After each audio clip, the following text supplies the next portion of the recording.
Di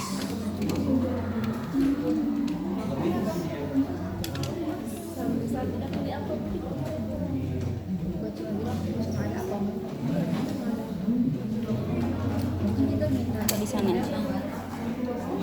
Misi.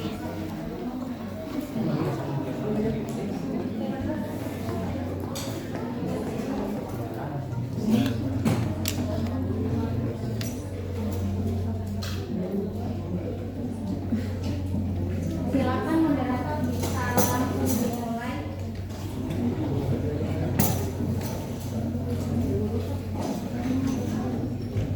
Assalamualaikum warahmatullahi wabarakatuh. Oke, semuanya perkenalkan, nama saya Fadil Gibran. Di sini saya akan sebagai moderator yang akan memimpin perjalanan presentasi pada siang hari ini, pada sore hari ini, dengan mata kuliah ilmu kealaman dasar dengan dosen pengajar dengan hormat saya sebut namanya Ibu Vita Indri Febriani, SPD MUI. Oke, presentasi pada sore hari ini akan dibagi dua sesi. Yang sesi pertama pemaparan materi dan sesi kedua adalah tanya jawab. Oke, tanpa berlama-lama lagi saya kelompok satu saya persilakan.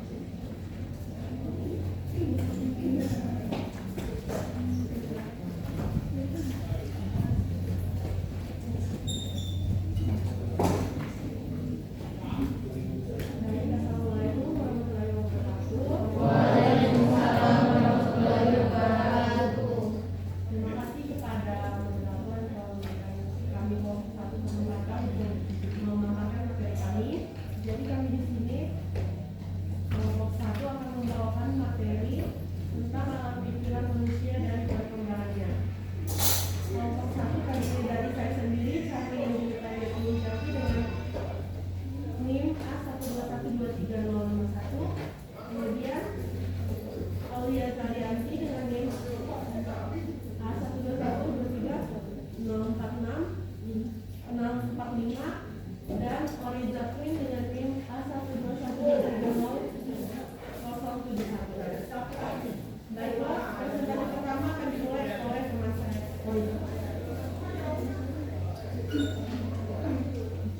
Assalamualaikum warahmatullahi wabarakatuh. Baik, saya akan menjelaskan materi dari kelompok 1 yang berjudul alam pikiran manusia dan perkembangannya. Manusia merupakan makhluk yang paling sempurna karena telah diberi kemampuan berpikir oleh Tuhan. Karena pada hakikatnya manusia adalah makhluk yang berpikir. Dalam istilah ilmiahnya yaitu Homo sapiens, yang artinya manusia yang berpikir. Karena rasa ingin tahu yang besar, kita selalu menanyakan berbagai hal seperti apa, kenapa, bagaimana. Nah, dari pertanyaan-pertanyaan itulah manusia terus belajar dan berkembang. Selain itu, manusia juga dikenal sebagai Homo languens, yaitu manusia punya kemampuan untuk berbicara dan menyampaikan pendapat atau memberikan pertanyaan. Kita juga dikenal sebagai Homo faber, yaitu makhluk yang dapat menciptakan atau membuat suatu alat untuk memenuhi kebutuhan hidup kita, karena manusia sadar akan keterbatasan indera. Manusia juga punya sisi religius yang disebut Homo religius, yaitu karena kita memiliki keyakinan atau kepercayaan akan adanya Tuhan. Selain itu, manusia juga memiliki rasa keindahan atau estetika, yaitu Homo aestheticus, yang mendorong manusia untuk berpikir kreatif atau berimajinasi sehingga mereka mampu menciptakan seni atau budaya. Kemudian manusia juga dikenal sebagai Homo economicus, yang berarti manusia mampu untuk melakukan suatu transaksi tukar-menukar, yang dimana kita bisa melakukan perdagangan atau tukar-menukar hasil kerja, seperti yang kita lihat pada aktivitas sehari-hari yang terjadi di pasar, membeli dan menjual hasil kerja mereka. Jadi secara dasar manusia mirip dengan makhluk lainnya, namun di antara manusia dan makhluk lainnya yaitu terletak pada manusia mampu untuk berusaha mencapai tujuannya dengan cara memperoleh serta memanfaatkan pengetahuan. Setelah memahami hakikat manusia, sekarang kita lanjut pada bagian kedua, yaitu perkembangan fisik, sifat, dan pikiran manusia. Yang pertama, perkembangan fisik. Dari kita masih berupa sel tunggal, itu sel kecil, tumbuh menjadi manusia dewasa, tubuh kita terus berubah. Pertumbuhan paling besar terjadi saat kita kecil, saat kita dari kecil, bayi, anak-anak hingga remaja. Saat dewasa, pertumbuhan mulai melambat dan lebih stabil. Ketika kita masuki usia tua, tubuh kita mulai menurun dan aktivitas yang dilakukan, aktivitas fisik mulai berkurang. Lalu kemudian perkembangan sifat. Sifat kita terbentuk dari gabungan beberapa faktor genetik dan juga bisa terjadi karena lingkungan. Saat kecil, sifat dasar kita mulai terlihat. Ketika remaja, kita sering mencari jati diri dan menghadapi berbagai perubahan. Seiring menjadi dewasa, sifat kita menjadi lebih stabil dan berpikir rasional. Dan pengalaman hidup dapat membantu kita untuk membentuk kepribadian. Di usia tua, sifat kita menjadi lebih bijaksana karena refleksi dan pengalaman hidup yang panjang. Terakhir, perkembangan pikiran. Pikiran manusia juga berkembang. Pikiran kita berkembang sejak kita saat masih anak-anak. Contohnya saat masih kecil, kita belajar dari pengalaman langsung, melihat dan merasakan. Lalu saat remaja, kita mulai berpikir kritis dan abstrak, sering mempertanyakan berbagai banyak hal. Kemudian ketika kita beranjak dewasa, kita menjadi lebih berpikir rasional dan bijaksana, terkhususnya dalam mengambil keputusan, seperti ketika kita memilih karir atau pasangan hidup. Kita lebih hati-hati dan mempertimbangkan banyak hal. Kemudian di usia tua, kemampuan manusia untuk berpikir bisa menurun. Namun pengalaman hidup seringkali menambah kebijaksanaan dan cara kita memandang hidup. Jadi secara keseluruhan, perkembangan fisik, sifat, dan pikiran kita saling berkaitan dan berubah seiring bertambahnya usia. Baik, itu saja dari saya. Selanjutnya akan dilanjutkan oleh Bapak Bukan.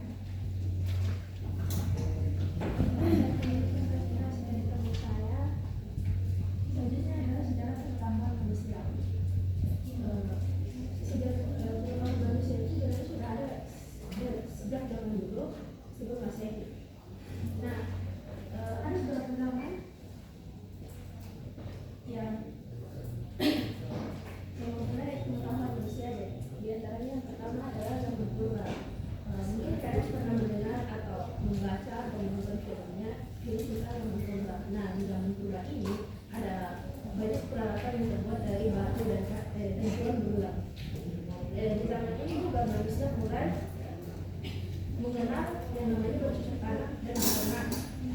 Nah, manusia di zaman ini sebenarnya membuat manusia berbeda-beda. Karena informasi itu tidak semacam sekarang. Di zaman purba ini mereka lebih mengandalkan pengalaman dan mitos yang berada di masyarakat. Nah, yang kedua adalah zaman Yunani. Di zaman Yunani ini pola hidup manusia itu sudah mulai melangkah lebih jauh. Mereka sudah pada membuat alat bantu yang lebih maju daripada zaman purba ini. Nah, di zaman Yunani ini ada banyak ilmuwan yang terkenal akan pengetahuan mereka. Di antaranya itu yang pertama adalah Thales. Thales sendiri adalah seorang pemikir dari dunia kuno yang hidup sekitar 2500 tahun yang lalu. Nah, dia ini dikenal karena gagasan awalnya tentang bagaimana dunia ini bekerja. Thales sendiri percaya bahwa unsur utama dari kehidupan manusia adalah air. Elemen terdasar dari sumber elemen adalah air. Selain itu, Thales juga mencoba memprediksi gerhana matahari yang mana pada zamannya itu merupakan sesuatu yang luar biasa dilakukan. Jadi Thales adalah salah satu orang pertama yang menggunakan pemikiran logis untuk menjelaskan fenomena alam dan bukan hanya bergantung terhadap mitos-mitos yang beredar. Yang kedua ada Pythagoras. Mungkin kalian sendiri pernah mendengar teorema Pythagoras dari SMA?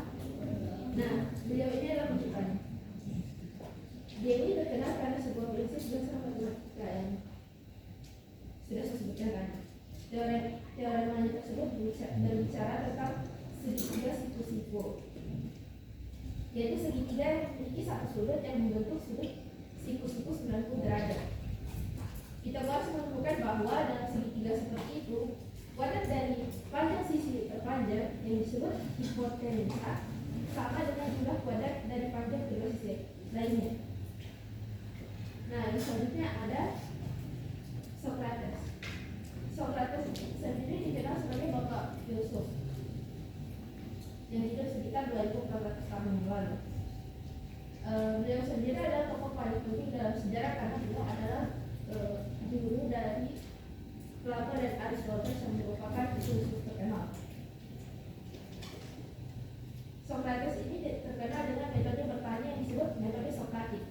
Dia sering bertanya kepada orang-orang untuk mereka berpikir lebih dalam dan menantang keyakinan mereka sendiri. Dengan cara ini dia membantu orang-orang menemukan jawabannya sendiri daripada memberikan jawaban secara langsung. Selanjutnya akan dijelaskan oleh Tito.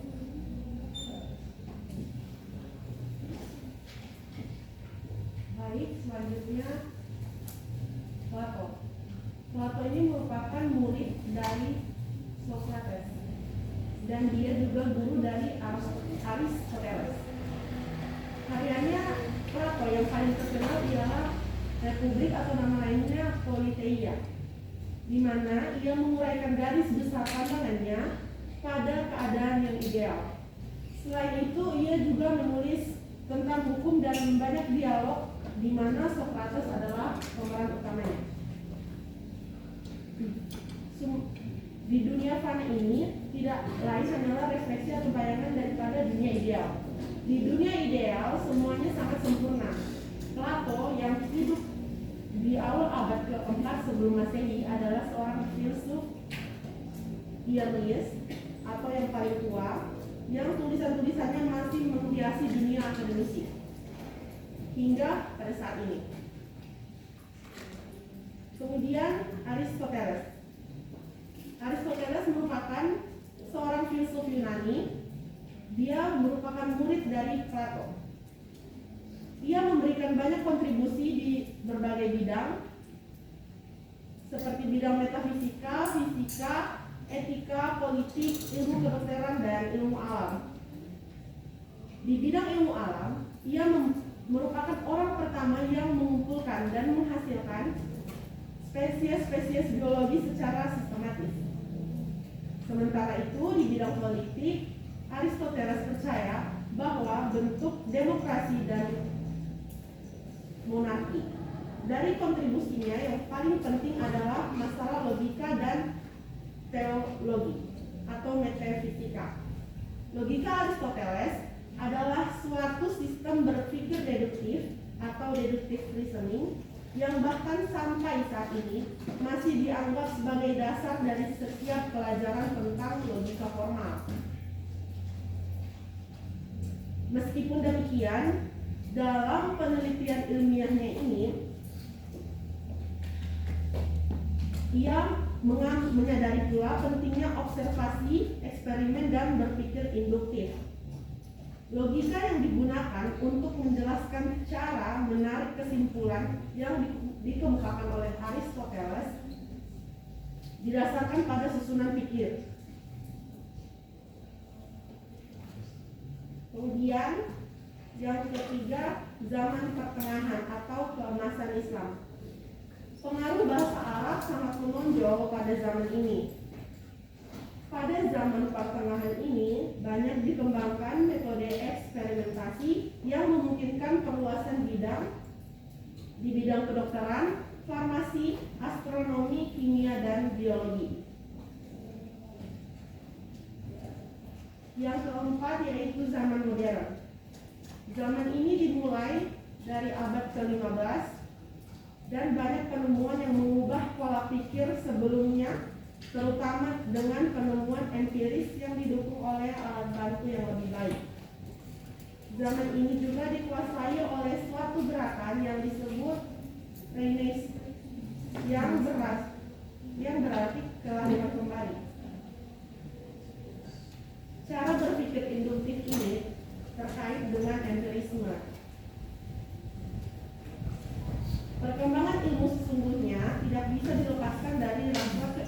kewirausahaan yang besar, diiringi dengan usaha-usaha yang sungguh-sungguh melalui penalaran, percobaan, penyempurnaan, dan berani mengambil resiko, sehingga menghasilkan penemuan-penemuan yang bermanfaat bagi suatu generasi dan menjadi acuan pertimbangan bagi generasi selanjutnya untuk mengoreksi, menyempurnakan, mengembangkan, dan menemukan penemuan-penemuan selanjutnya. Ilmu pengetahuan bisa berdampak positif, tetapi ia juga bisa berdampak negatif bagi kehidupan manusia. Dampak positifnya adalah semakin mempermudah dan memberikan kenyamanan dalam kehidupan manusia. Kemudian, dampak negatifnya adalah dapat menghancurkan tatanan kehidupan manusia itu sendiri. Selanjutnya, kesimpulan dari untuk kesimpulan boleh nanti silakan. Terima kasih sekian presentasi dari kelompok 3, kelompok 1, saya kembalikan kepada modal. Oke, terima kasih kelompok 1.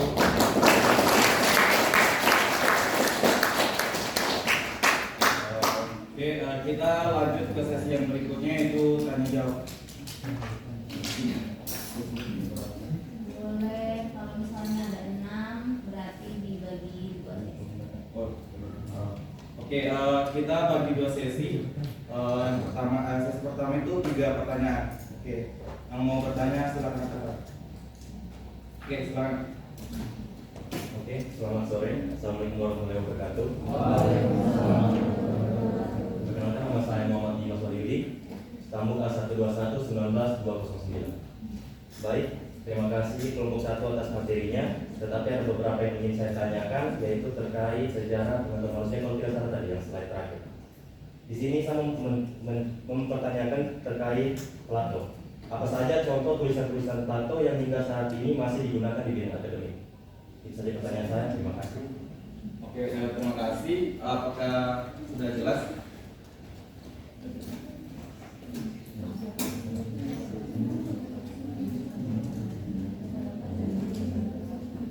Tadi Dimas sendiri tidak ada di sini namanya. Baru isi teres.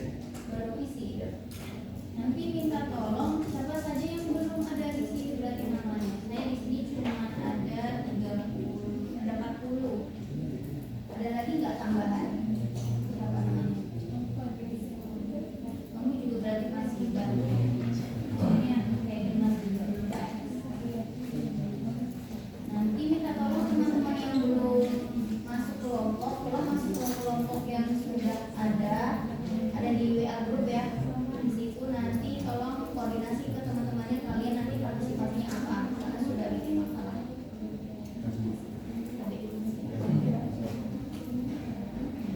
Apakah sudah jelas? Oke. Pertanyaan kedua dari Nabila Devidayanti.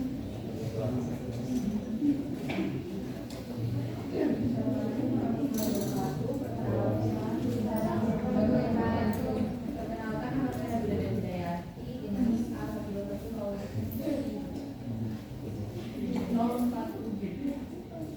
Pertanyaan saya, dari berbagai sistem berpikir yang telah ditemukan oleh para penemu, sistem pemikiran apa yang digunakan pada zaman ini atau masa ini? Oke, terima kasih Nabila Devidayanti. Apakah sudah jelas? Oke, pertanyaan ketiga dari Jiana Sila Asam. Silakan. Assalamualaikum warahmatullahi wabarakatuh. Perkenalkan, saya Perkenalkan, saya Jana Sirasa dengan akhiran ini pasal 58 mengenai perkembangan sifat dan pikiran manusia. Mengapa rasa ingin tahu menjadi suatu faktor utama dalam perkembangan sifat dan pengetahuan manusia? Oke, apakah jelas? Boleh diulang. Mengapa rasa ingin tahu menjadi suatu faktor utama dalam perkembangan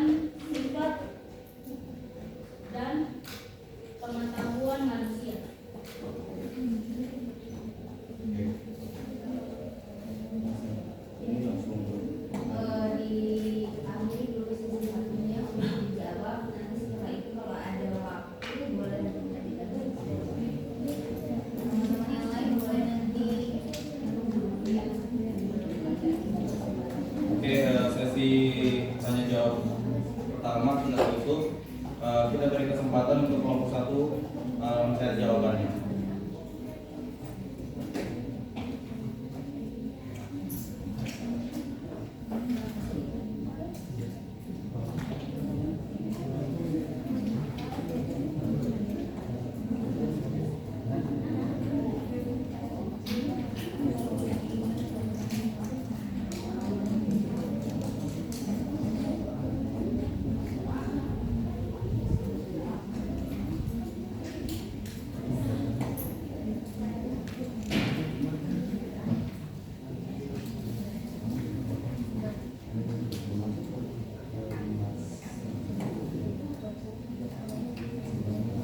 Tadi yang bertanya mungkin bisa memudahkan pertanyaan dimasukkan atau diketik pertanyaannya di WA group boleh.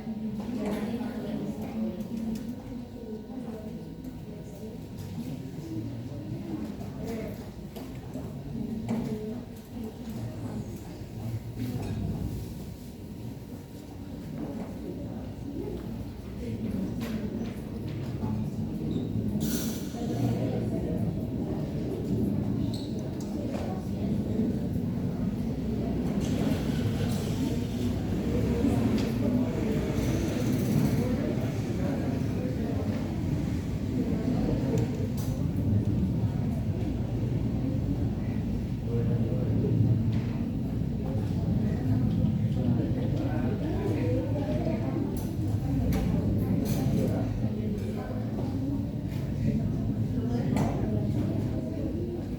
Baik, saya akan menjawab pertanyaan yang pertama dari saudara Dimas. Apa saja contoh tulisan pelaku yang masih digunakan hingga saat ini? Ya, contohnya. Jadi beberapa contoh karya dan ide-ide pentingnya Plato. Yang pertama itu Republik. Ini yang paling terkenal. Dalam karya ini Plato mengemukakan konsep negara ideal dan membahas keadilan serta struktur masyarakat. Dialog ini juga menjadi dasar bagi banyak teori politik dan etika modern. Yang kedua, teori bentuk atau teori ide. Plato berargumen bahwa setiap objek atau ide di dunia fisik adalah salinan dari bentuk ideal yang abadi. Konsep ini penting dalam memahami realitas dan kebenaran dan masih digunakan dalam berbagai bidang termasuk filsafat, seni dan ilmu pengetahuan. Yang ketiga, dialog Meno. Dalam dialog ini, Plato menjelaskan bagaimana pengetahuan dapat diingat dan diperoleh melalui proses pengingatan yang berhubungan dengan ide-ide tentang pendidikan dan epistemologi. Dan yang terakhir, kata-kata bijak. Banyak kutipan inspiratif dari Plato yang masih sering dikutip, seperti pandangannya tentang keadilan, pendidikan dan perilaku manusia yang mengunggah pemikiran moral dan etika. Ya. Terima kasih jawabannya. Ini saya mau tambahkan sedikit itu. Saya dengar ada kata-kata filsafat. Bisa jelaskan apa itu filsafat? Boleh kalau misalnya ada tambahan ke moderator. Boleh. Jadi tadi ada tambahan mengenai filsafat. Boleh langsung dijawab.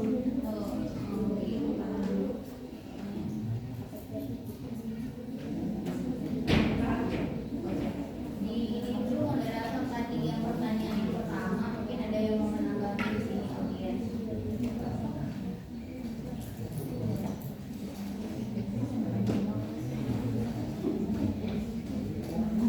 Oke, terima kasih jawabannya, Charlene. Apakah ada yang menambahkan atau menyanggah? Ada yang mau menambahkan jawaban tentang tadi pertanyaan forwardnya tadi itu apa itu apa?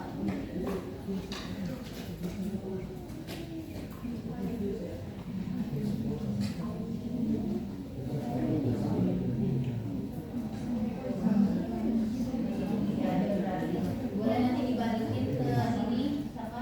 Dimas ya. Pertanyaan tadi yang pertama sudah dijawab atau sudah puas dari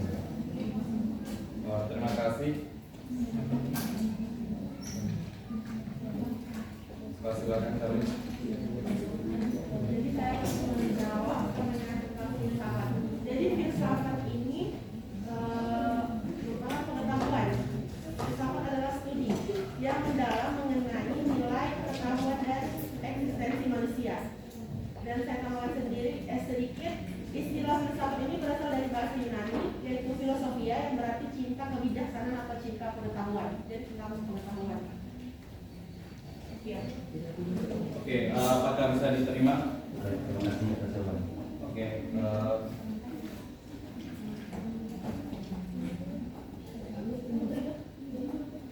oke, kelompok satu apakah ingin menjawab pertanyaan yang selanjutnya?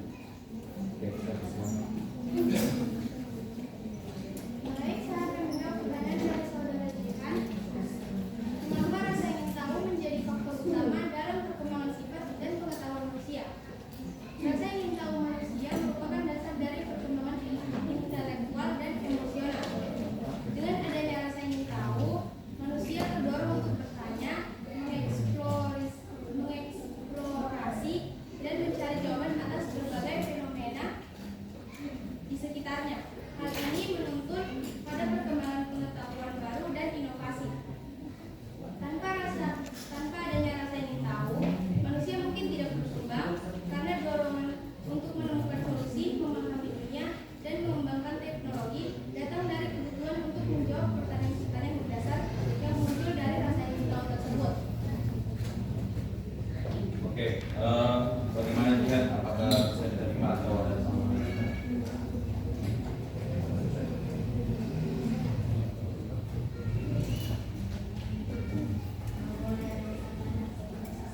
Boleh. Mengenai kemajuan teknologi atau pengaruh terhadap kecerdasan buatan gitu.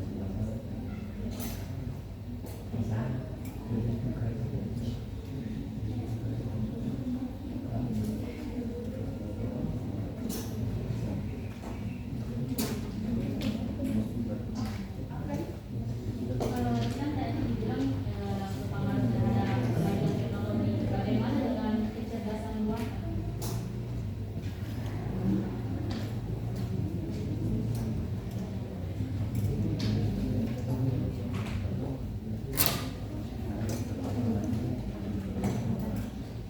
Oke, apakah langsung mau dijawab atau mau ditahan? Oke, langsung mau jawab pertanyaan yang selanjutnya, Sob.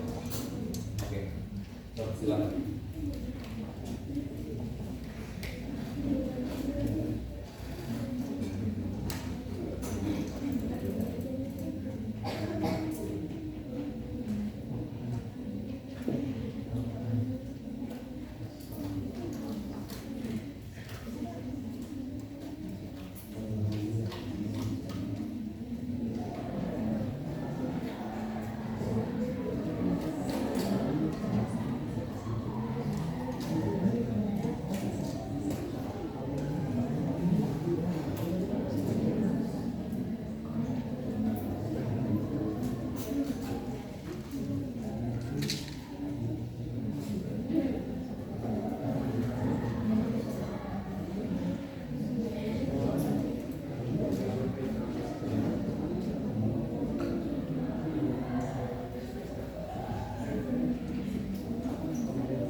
segera suatu. Soalnya yang lain. Yang pertama itu pola pikir yang pertama itu adalah rasionalisme. Nah, pola pikir ini merupakan pada akal sehat dan pengetahuan. Nah, yang kedua itu adalah empirisme. Empirisme ini pola pikir berdasarkan pengalaman yang dapat. Yang ketiga itu kritisisme. Kritisisme ini pola pikir yang menggabungkan antara rasionalisme dan empirisme, menggabungkan antara akal sehat dan pengalaman yang dapat. Nah, yang keempat itu humanisme. Humanisme ini lebih menjelaskan terhadap nilai kemanusiaan sendiri. Yang terakhir adalah idealisme. Idealisme ini berpendapat bahwa realitas itu ditentukan oleh ide-ide dan perilaku manusia, bukan cuma soal bisnis. Oke, apakah bisa diterima atau ada sanggahan? Oke, yang lain apakah ada sanggahan atau tambahan?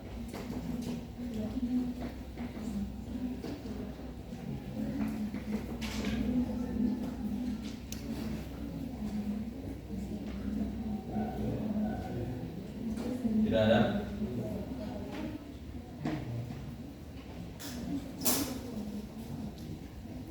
Oke, terima kasih atas jawabannya. Kelompok satu apakah sudah bisa menjawab sanggahan dari mau menyanggah? Oke, silakan.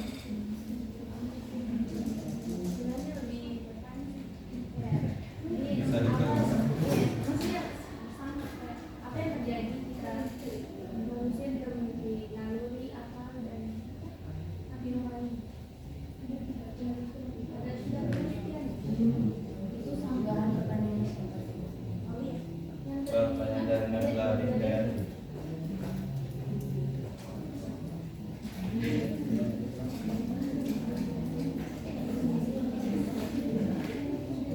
Sepertinya pertanyaan baru ya, karena Nabila Dewi Dayanti ini pertanyaannya tentang sistem pemikiran. Dari berbagai sistem berpikir yang telah ditemukan oleh para penemu, sistem pemikiran apa yang digunakan di zaman modern saat ini?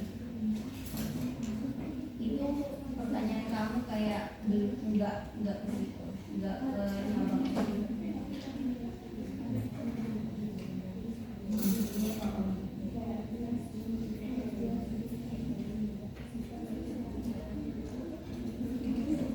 Berarti sistem pemikiran apa itu yang berapa?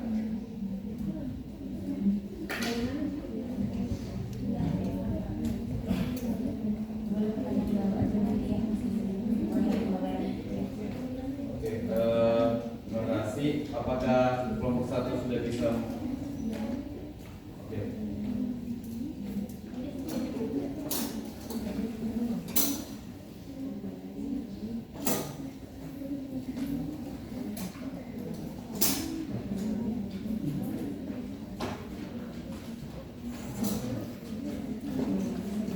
Pertanyaannya siapa tadi yang belum? Kemudian apa ininya? Pertanyaannya. Sanggahan sudah di. Tadi yang AI itu ya. Ya. Berarti kalau sanggahan berarti mungkin maksudnya ini apakah alasan selain rasa ingin tahu itu gitu ya?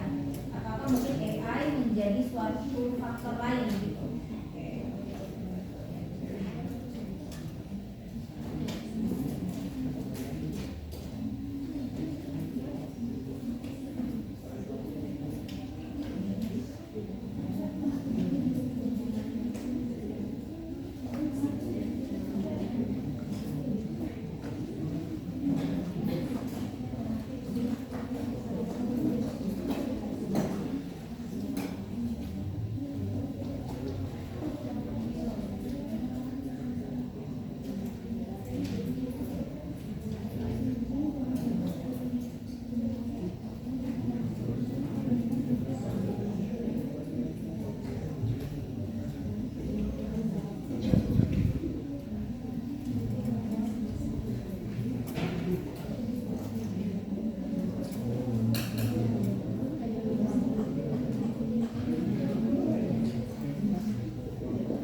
Dan saya akan buka sesi tanya jawab yang berikutnya.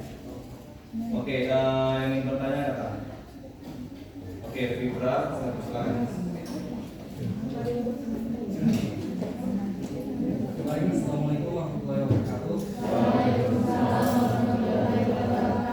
Perkenalkan saya Fibra Sahabat dengan akhir ini mau mengambil. Sebelumnya terima kasih atas kesempatan ini kepada saya. Tapi sebelum saya bertanya, saya ingin mengkonfirmasi dulu bahwa tadi pembicara pertama itu sudah dia mention kalau perkembangan sifat, pikiran dan fisik manusia itu berkaitan, betul? Nah, saya mau bertanya bahwa bisa tidak diberikan contoh terus juga penjelasannya kira-kira ada tidak perkembangan sifat manusia itu yang mempengaruhi fisiknya? Bagaimana sudah jelas? Jadi intinya itu ada tidak perkembangan sifat manusia yang mempengaruhi fisiknya? Oke, apakah sudah jelas? Oke, baik. Terima kasih atas pertanyaannya. Lanjut, apakah ada yang ingin bertanya? Oke, Shalom, saya persilahkan.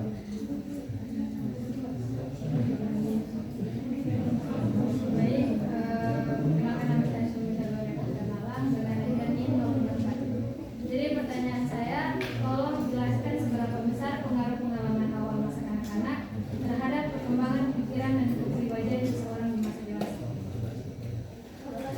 Oke, pelan-pelan bisa. Tolong jelaskan seberapa besar pengaruh pengalaman awal masa kanak-kanak terhadap perkembangan pikiran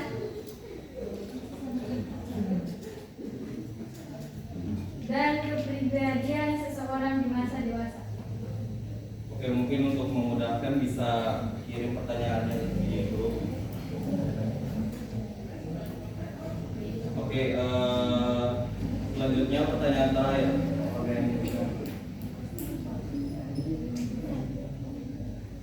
Ya, Nabila satu.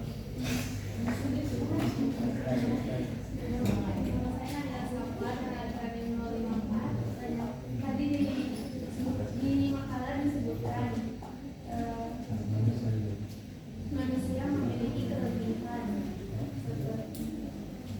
seperti memiliki naluri, akal dan hati. Bagaimana apa yang terjadi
manusia yang melalui fisik manusia.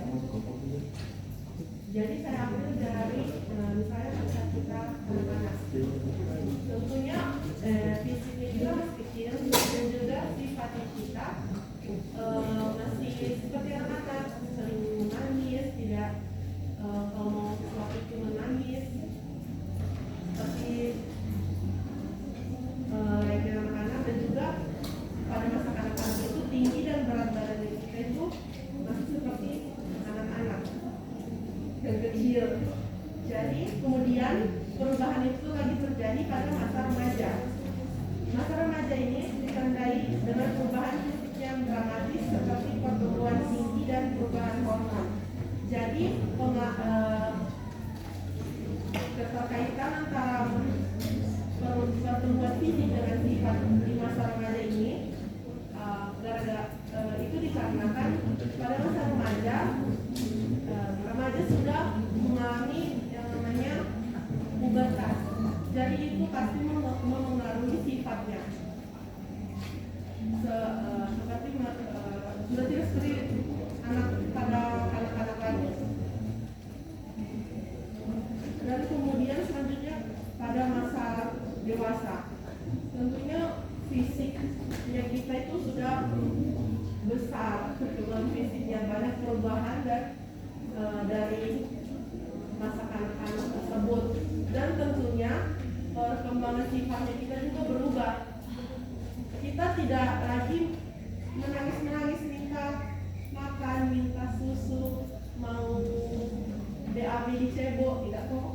Jadi itu perubahan sifat dan juga fisik, itu yang signifikan. Oke, apakah bisa diterima atau ada sanggahan? Sepertinya kayaknya kebalik ya. Jadi maksud saya itu perkembangan sifatnya yang mempengaruhi fisiknya. Tapi maksudnya yang saya bilang tadi sudah betul, tapi mungkin kebalik saja. Dia perkembangan fisik yang mempengaruhi sifatnya. Maksud saya itu misalnya kayak kita semakin remaja kan, misalnya sering marah-marah, tiba-tiba jadi mempengaruhi fisiknya kita, misalnya mukanya kita jadi berkerut gitu. Iya, jadi bisa tidak contoh selain itu atau iya dibalik, jadi bukan fisik yang mempengaruhi sifat, tapi sifatnya yang mempengaruhi fisik. Iya, misalnya kalau dia sedih, kira-kira fisiknya berubah. Jadi perkembangan fisik, sifat yang mempengaruhi fisik. Nah, contohnya mungkin saya ambil pada masa dewasa, seperti kita ini, sifat. Mungkin kita semuanya sudah mengalami jatuh cinta. Jadi, misalnya, jadi perusahaan fisiknya itu beberapa ya, dan semuanya. Kalau dikasih putus pasti jadi kurus. Oh, untuk makan ya maksudnya. Oke, jadi memiliki perubahan pada saat mengalami sakit hati ya. Ya, mengalami suatu kejadian seperti itu. Oh, berarti kayak terus, jadi kayak tidak mau makan. Jadi mempengaruhi pikiran juga sampai mempengaruhi. Iya. Oke, apakah bisa diterima atau seperti apa? Oke, yang lain apakah ada tambahan lagi atau sanggahan? Kita beralih ke beberapa ya. Iya, jadi masih ada 14 menit lagi.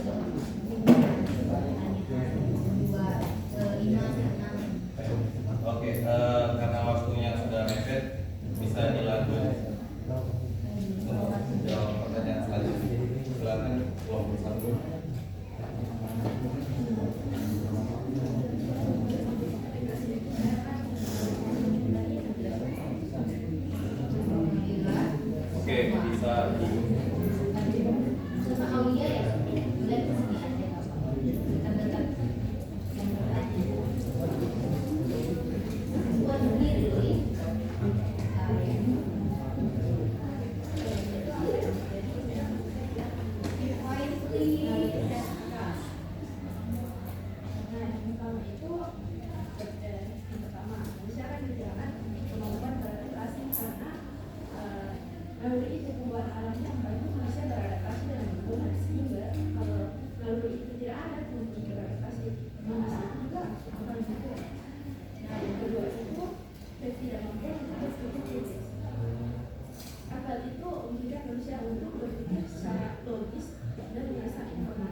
kegiatan moralitas.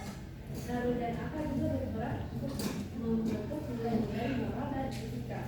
Tanpa keduanya manusia mungkin tidak untuk memahami apa itu yang baik dan apa yang benar. Oke, apakah bisa diterima? Sudah. Oke, terima kasih atas jawabannya. Boleh ya kita lanjut ke pertanyaan. Baik. Baik, saya akan menjawab pertanyaan dari Shalom Mita. Pengalaman masa kecil sangat mempengaruhi perkembangan pikiran dan kepribadian seseorang ketika beranjak dewasa. Anak-anak yang tumbuh di lingkungan yang mendapatkan kasih sayang, dukungan dari sekitarnya itu bisa biasanya berkembang lebih baik secara emosional maupun sosial. Sebaliknya, anak-anak yang mengalami trauma atau kurang mendapat perhatian dari sekitarnya sering mengalami kesulitan dalam hubungan sosial atau pengelolaan emosi ketika beranjak dewasa.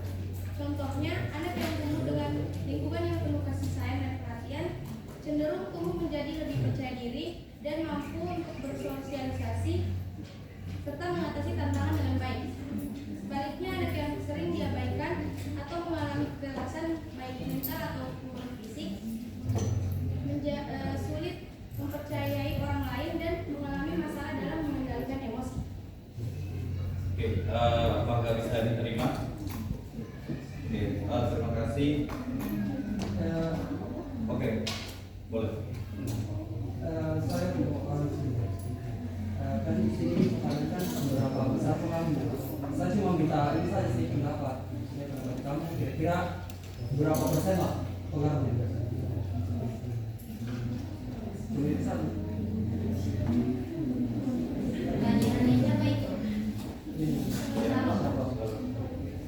Itu butuh penelitian. Kalau persentase itu butuh penelitian, kalian sampai lihat studi penelitian itu nggak? Tidak kan? Tadi mencari jawaban tidak kan? Iya, berarti belum bisa. Ya, Oke, karena telah berakhirnya sesi tanya jawab, maka berakhirlah kegiatan pada diskusi pada sore hari ini. Tapi sebelum saya menutup, saya akan membacakan kesimpulan. Oke, dari pembahasan materi yang tadi dapat disimpulkan bahwa setiap makhluk hidup memiliki rasa keingintahuan. Tetapi di antara semuanya hanya manusia yang dapat mengembangkan rasa ingin tahu itu menjadi pengetahuan, sehingga dapat dilakukan penelitian dan memunculkan ilmu-ilmu baru yang dapat dimanfaatkan sehingga menjadikan hidup manusia lebih baik lagi. Pada hakikatnya manusia adalah makhluk yang berpikir. Selain itu, manusia juga merupakan makhluk religius yang percaya akan adanya Tuhan yang Maha Adil. Oke, sekian dari saya. Saya memohon maaf jika ada salah kata, dan saya meminta maaf kepada penanya yang belum sempat saya tunjuk untuk bertanya. Mohon dimaafkan. Oke, wabillahi taufiq wal hidayah. Assalamualaikum warahmatullahi wabarakatuh.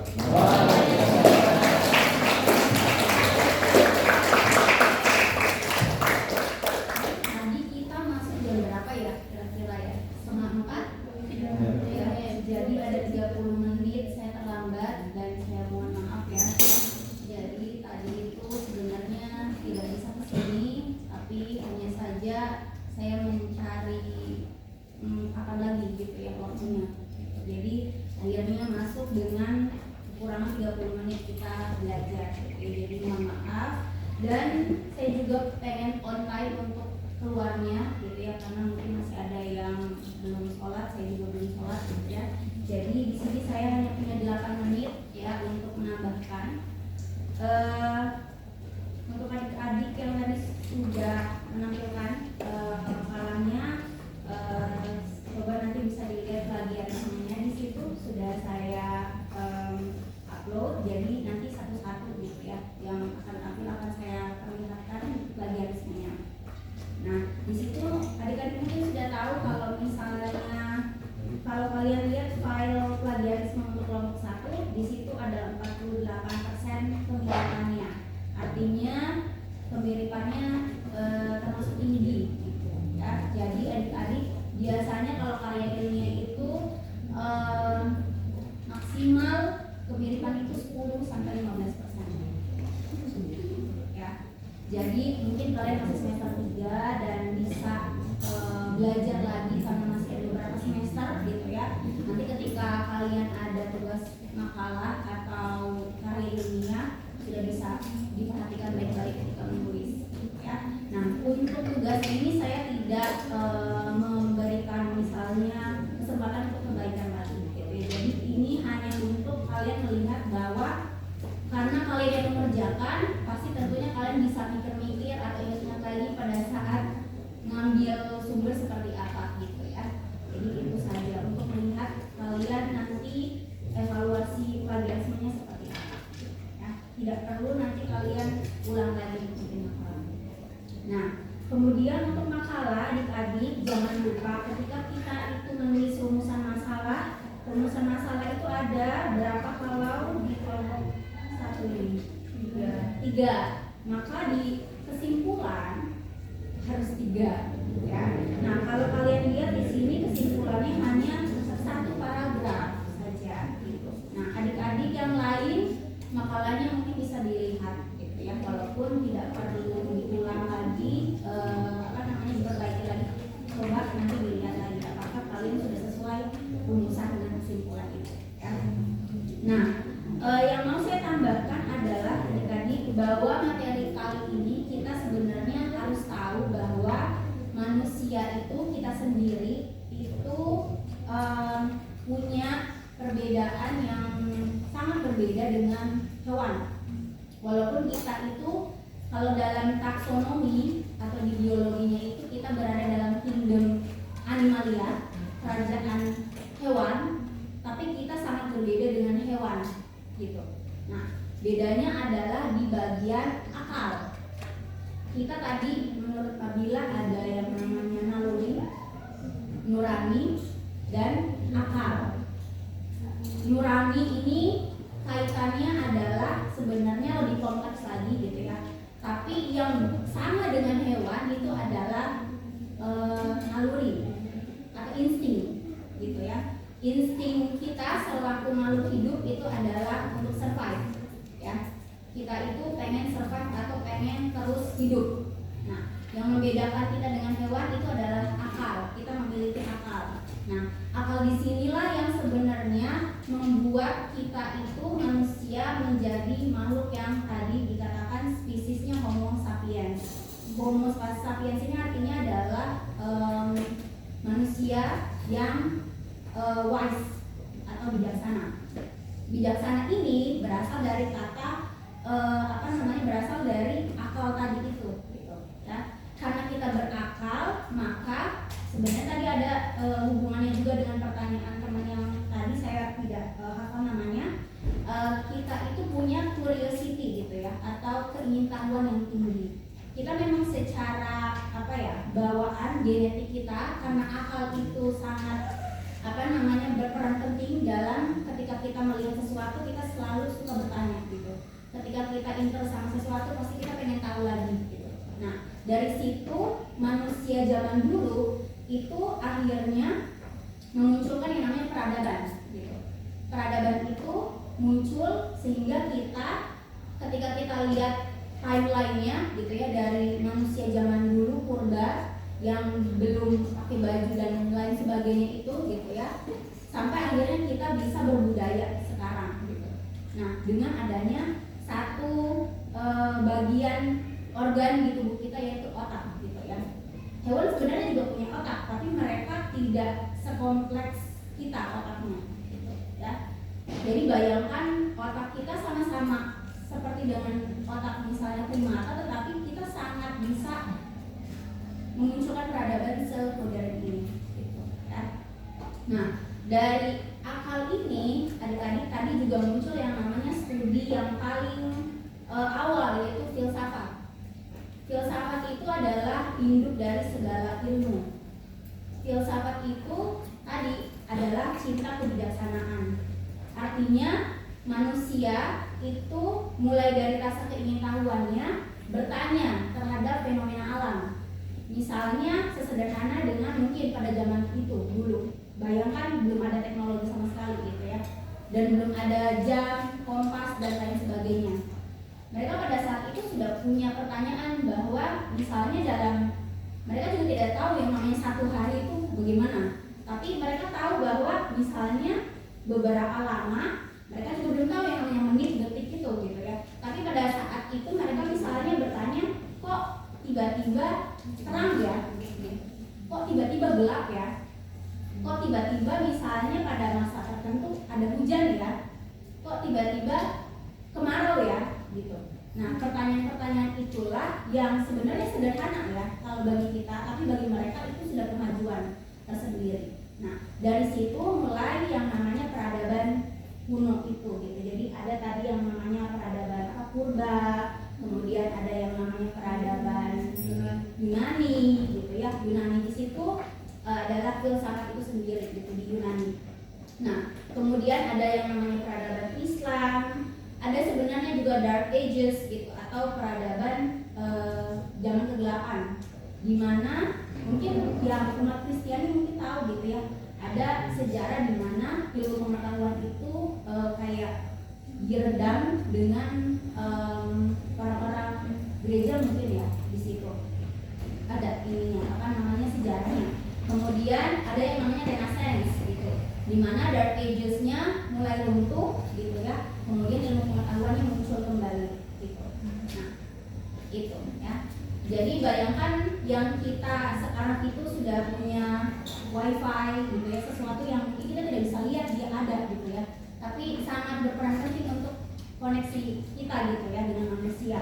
Kalau dulu mungkin teknologi mereka yang pertama kali mereka mungkin banggakan adalah api gitu. Hanya dengan menggosok-gosokkan benda, kemudian terciptalah sebuah kalor atau panas sehingga terpercik api. Nah, dari api itu yang dulunya misalnya manusia zaman dulu itu kalau makan itu kan mentah ya berarti ya. Bayangkan mereka makan mentah. Tapi ketika ada api, makanan mentah itu yang awalnya lama banget dicerna oleh tubuh, jadinya kan ketika dimasak jadi lebih gampang kan dicerna tubuh kan gitu. Jadi sudah ada kayak olahan makanan gitu. Kemudian dari api terus uap kan, uap. Jadi misalnya peradaban dari api, kemudian uap di sini misalnya ada yang namanya kayak teknologi atau misalnya produk-produk uap, misalnya di sini apa kayak uap atau panas misalnya kayak kereta api uap gitu ya, atau kapal gitu ya, kapal untuk misalnya memindahkan satu barang ke tempat satu ke tempat yang lainnya gitu. Setelah itu ada yang namanya listrik gitu, dari api, uap, kemudian listrik. Nah, listrik di sini kita sudah bisa menerangi sesuatu yang gelap gitu. Jadi ketika malam hari kita tidak kegelapan aja gitu ya. Jadi ada lampu dan sebagainya gitu ya. Kemudian dari api, uap, listrik, kemudian ada yang namanya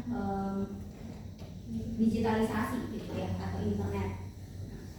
Terus yang sekarang itu AI. Jadi ada yang mungkin itu timeline itu biasanya disebutnya sebagai kayak 1.0, 2.0, 3.0 sampai sekarang di 4.0 gitu ya, industri 4.0. Jadi adik-adik bisa bayangkan itu bahwa ketika kita yang sekarang hidup yang sekarang ini itu tidak lepas dari jasa manusia zaman dulu gitu. Kita hidup sekarang itu tidak bisa melepaskan sejarah istilahnya gitu ya. Jadi kita perlu menengok ke belakang karena kita tahu bahwa sejarah manusia, umat manusia itu bisa sampai sekarang itu karena manusia zaman dulu. Ya. Dan mungkin itu yang bisa saya tambahkan untuk materi kali ini ya. Semoga adik-adik bisa mengeksplor lagi materi kali ini gitu ya, karena ada banyak sebenarnya yang mau saya tambahkan tapi sudah lewat waktu 2 menit gitu, ya. Semoga minggu depan saya bisa on time dan kita bisa mungkin memaksimalkan teman-teman yang di sini yang belum bertanya dan mungkin mau aktif juga ya. Oke, saya akhiri untuk hari ini. Terima kasih banyak adik-adik sudah on time tadi, sudah menunggu lama. tidak bisa online gitu ya. Dan assalamualaikum warahmatullahi wabarakatuh dan selamat sore.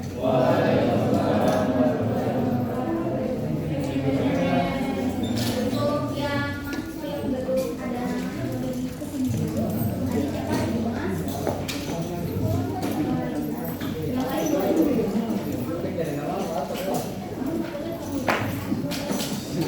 Ada yang di belakang boleh di pencet stop nggak? Oh, masuk YouTube. Di. Ini